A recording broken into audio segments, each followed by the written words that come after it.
Alors moi, j'ai des jours pour acheter. Je vous explique. Depuis longtemps déjà, en fait, les tocs décident si aujourd'hui ou cette semaine, je peux ou pas acheter des vêtements, de la décoration, des cadeaux, etc.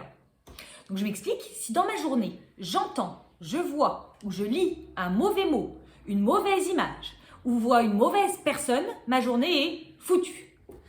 Parfois même la semaine, parfois même le mois. Est-ce que je fais des économies?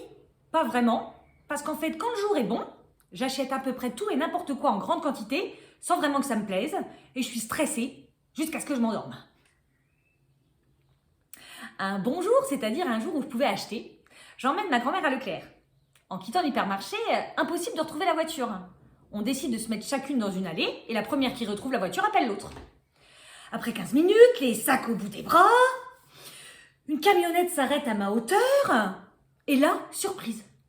Je vois ma grand-mère assise côté passager, le carreau ouvert, et elle me crie « Ça y est, on a retrouvé ta voiture !» Je lui fais les gros yeux, je remercie le chauffeur, et je fais descendre ma grand-mère. « Non mais t'es complètement inconsciente! Tu montes avec des gens que tu connais pas, toi! Non mais c'est dingue, ça !» Et là, elle me regarde toute penaude, et elle me dit « Bah moi j'ai fait ça pour toi, pour retrouver la voiture. » « Bah oui, mamie, mais là du coup, t'es contaminée à être montée dans la voiture. Du coup, je dois jeter tout le contenu de mes sacs et tous les sacs qu'on vient d'acheter. »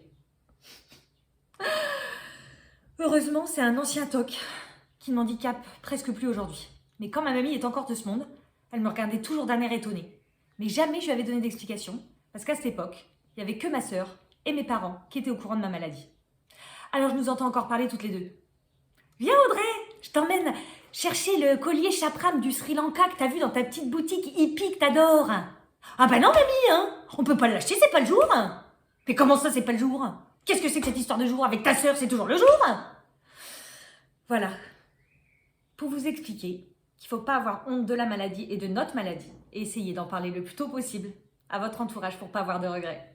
Le combat continue.